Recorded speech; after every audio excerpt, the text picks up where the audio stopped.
Hello students, we are starting with chapter number 2 of history, and the name of the chapter is Rise of New Kingdoms.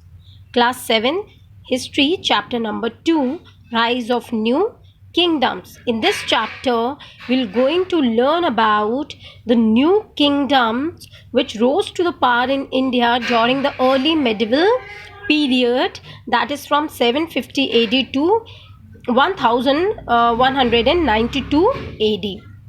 So in this chapter we are going to learn about how many dynasties or who were the rulers, those who rose to the power during that early medieval period. So we can see in 750 AD, if we discuss the whole timeline of this chapter, so in 750 AD Rajput rulers rose in power. In 800 AD Chola dynasty founded. In 985 AD, Raja Chola ascends throne. 1000 AD, first attack by Mahmud of Ghazni. 1026 AD, Mahmud of Ghazni plunders Somnath. 1178 AD, Prithviraj Chauhan ascends the throne. 1191 AD, first battle of Terrain.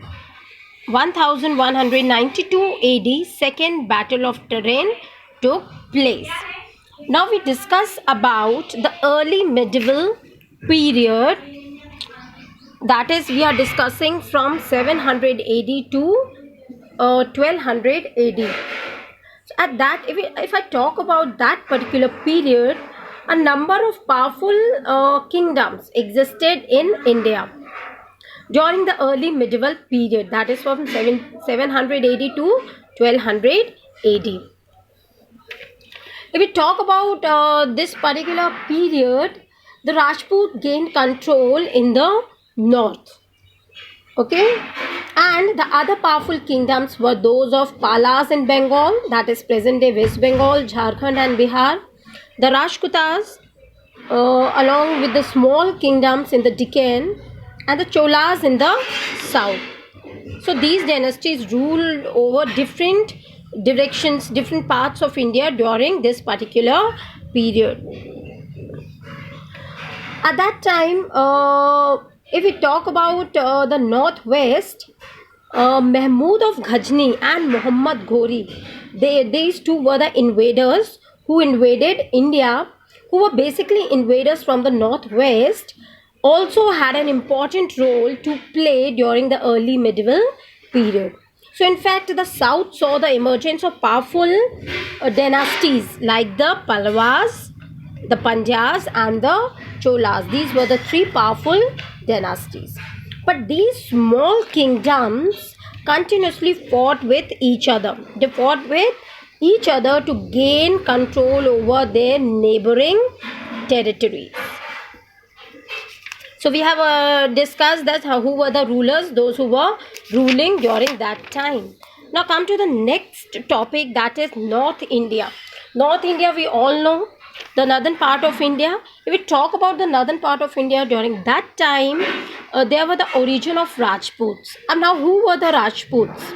So Rajput has its origin from the Sanskrit word, that is Rajputra, which means son of a king or a ruler. Okay, so historians and scholars differ about the lineage of the Rajputs. Some scholars said that Rajput were the descendants of the Central Asian tribe, and these tribes settled in India after the Hun invasion. Other scholars said that they agree that they means Rajputs belong to the Kshatriya clan. If we talk about Rajputs, so some Rajputs call themselves, some Rajputs believe that they belong to the Kshatriya clan. Some Rajputs call themselves Suryavanshi. Suryavanshi means those who belong to Sun family. Some Rajputs called themselves Chandravanshi. Chandra means moon. Means they said that they are the descendants of the moon family. 4 other Rajput classes or the clans considered themselves to be a part of the fire family. That means they were saying that they belongs to Agni Kula. Agni means fire family.